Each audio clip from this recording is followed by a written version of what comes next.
Aprofito ara per explicar, després de l'apartat 5, el que és la densitat. Primer us posaré un exemple perquè veieu un cas en què em faria falta la densitat. Imaginem que em demanen que de calcular la concentració en massa, que l'acabem de veure, que diu calcula la concentració en massa de la dissolució que obtenim en barrejar 30 grams de carbonat càlcic amb 500 grams d'aigua. D'acord? Vinga, doncs poso solut, dissolvent i dissolució, solut, carbonat càlcic, que tinc 30 grams, perquè el solut és el que està en menys quantitat, dissolvent, en aquest cas és l'aigua, i em diuen que tinc 500 grams, i la dissolució serà la suma de tots dos, i en aquest cas ho hauré de sumar, tinc 530 grams de dissolució. Anem a posar la fórmula. La fórmula de la concentració en massa són grams de solut entre litres de dissolució. Tinc un problema. Litres de dissolució. Jo tinc grams de dissolució. De litres a grams, com ho puc fer? Necessito la densitat de la dissolució. Veieu el problema, Necessito litres de dissolució i l'enunciat em dona grams de dissolució. Sempre que em passi això, he d'utilitzar la densitat. El que passa aquí és que en aquest enunciat falta una dada, que us donaré ara, perquè el pugueu realitzar aquest problema. Vinga, primer us faig una petita definició de què és la densitat i després acabarem el problema. Què és la densitat? La densitat realment, que ja l'havíem vista, és igual a la divisió entre la massa, es pot expressar en diferents unitats, per exemple en grams, i el volum en mil·lilitres.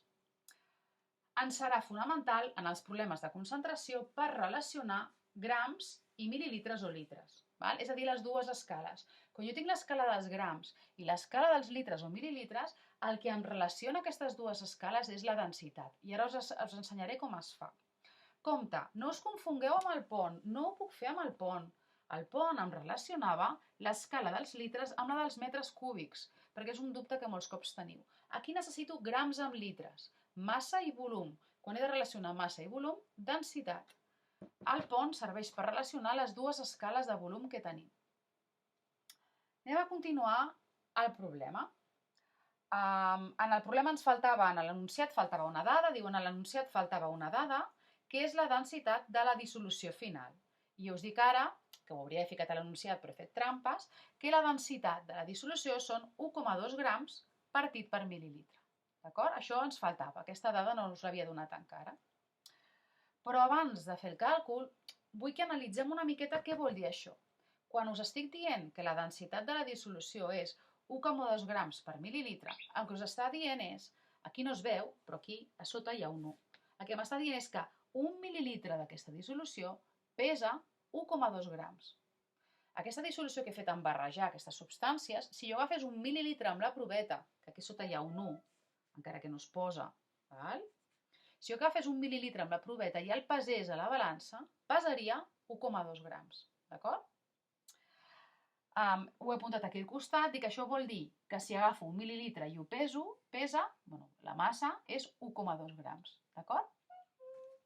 Anem a veure ara com utilitzarem aquesta informació. Ara ja puc acabar el problema. Teníem la concentració en massa, havíem dit grams de solut els tenia a dalt, i aquí hi ha la solució, però no ho mireu, a sota havia de posar litres de dissolució, d'acord? Però no els tenia.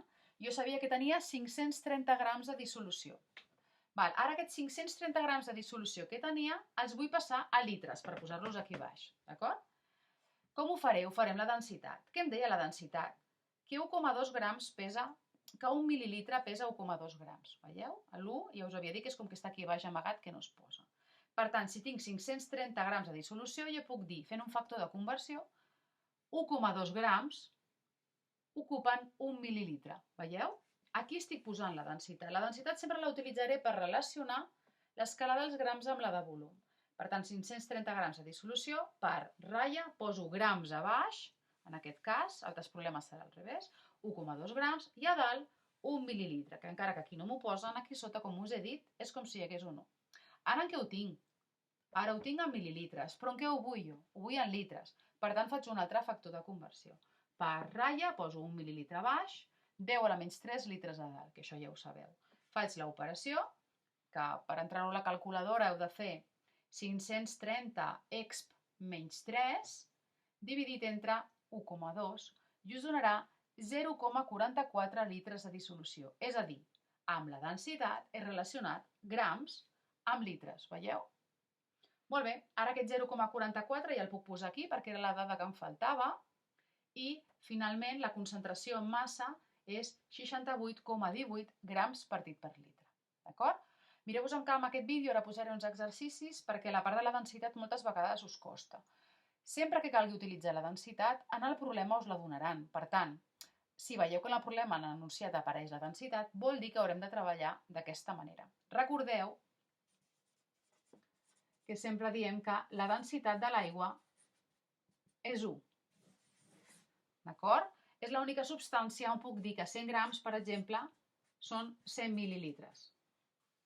La resta de substàncies hauré de fer els càlculs. Amb l'aigua sí que coincideix, és fantàstica, però la resta de substàncies no. Doncs vinga, aquí hem acabat aquest apartat. Espero que hagi quedat clar. Adeu!